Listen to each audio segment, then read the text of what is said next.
MF Global has gone under and taken with it many holders of the long gold commodity futures contracts. One such person is Gerald Salente. When his futures position was moved from, it was when Lynn Waldock to the receiver, MF Global owns, or did own, Lynn Waldock. And he said that the cash was taken out of his account. That may very well be. But we have to get the full story first. And I think what's important is the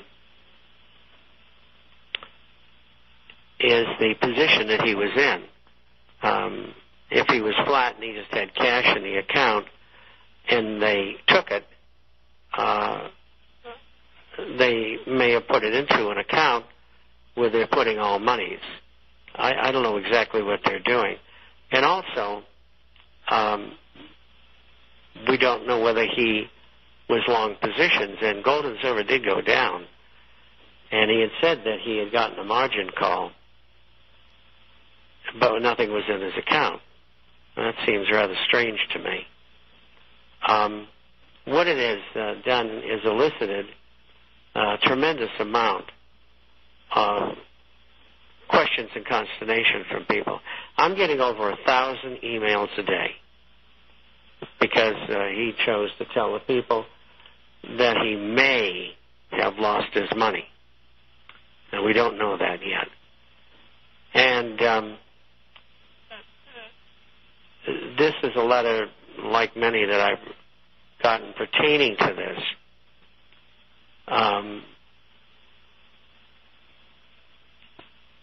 People should understand that, number one, even though Gerald played the commodity market since 1978 and is very knowledgeable in the area, he's not a professional.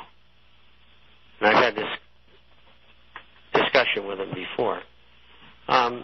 Second of all, there's only 3 newsletter writers I know of who are ex-brokers either in commodities or in shares. So they're qualified to talk about it. I'm one of them. I don't know of any others. And quite frankly, I get sick and tired of these people giving out misinformation. Commodity accounts are done by contract. The contract is not worth the paper it's written on. And the reason for that is that the COMEX likes to screw everybody. It's as simple as that. And CME, which owns COMEX, likes to do the same thing. And they change the rules all the time. And so you have no protection whatsoever in the commodity market, and everybody who's in there should know that. And if they don't know that, well, they didn't read the fine print, or I would think somebody who had done it for years would know that. They say that they have insurance which is supplied by members. And the members seem to be balking, but we don't know the ultimate outcome on this. All we know is that Global is bankrupt. Second of all, the rules pertaining to the commodity market are tremendously different than the stock market. I have told people for years, never use margin under any circumstances. Well, some people do. And unfortunately, sometimes they live to regret it. And secondly, this rumor going around, and I had to answer a question on it this morning, and I felt very bad for the host who I was on with because he had the wrong answer. And he cited another person who was a radio personality. And I asked him, how many years was this person a commodity broker or a stockbroker? Well, I don't know. I don't think he ever was. Oh. How many years did he spend in business school? Oh, I don't know that he ever did that. I said, well, somebody's got to tell me how people like that, who are non-professionals, can make the decisions to tell people what to do in markets. They're not qualified to do so. Getting back to the accounts. If you have a cash account, they cannot, under any circumstances, borrow stock from your account and lend it to somebody else. Do you understand that? Now, if you have a margin account, your portfolio, if they need it for lending, can be hypothecated. Now, I know you all know what hypothecation means. Well, of course you don't, because you were never trained in that business. It means lending securities, hypothecation. So you can take stock from people's accounts and lend it, and they don't even pay them for it. So those are the true rules. So I'm getting questions, well, when are they going to come and steal my stocks? How stupid. Never in history that I know of has anybody ever lost stocks in their account. Period. If ABC brokerage firm goes under, well, they send the accounts over to firm name XYZ. And that's the end of it. It's as simple as that. And these people are running around telling you paper's no good are full of crap. I've made people millions and millions and millions and millions of dollars in gold and silver shares before we had manipulated markets. And it'll turn out that way again. And I've always been a big buyer and recommender of gold and silver coins. I've never been very hot on bullion.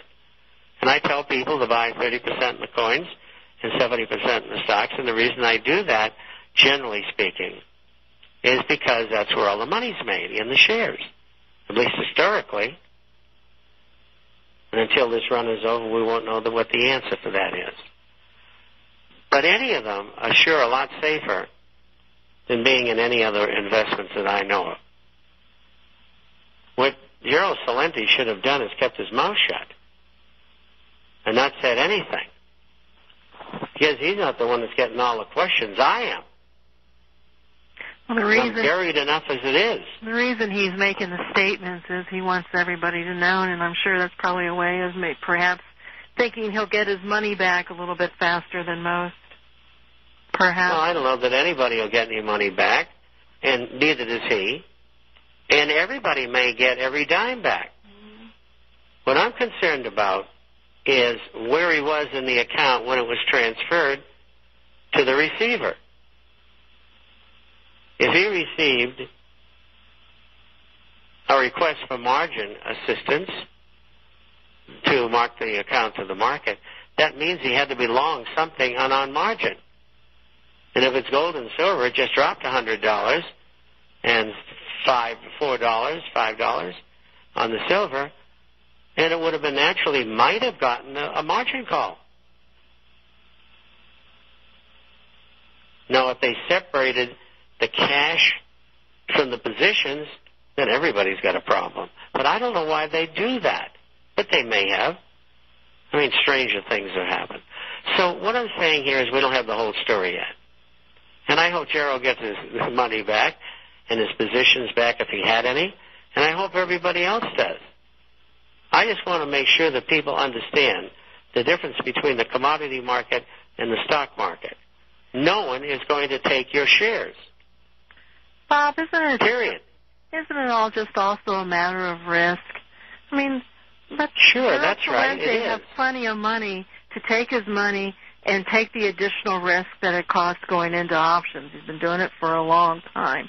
Does that mean Mom and Pop Jones have the funds in order to take that risk? Of course not. All about risk and where you want to be. If you want to go into those types of investments, you better have what I always call disposable income. It's just like when you go to Vegas. You take money to Vegas that you can afford to lose.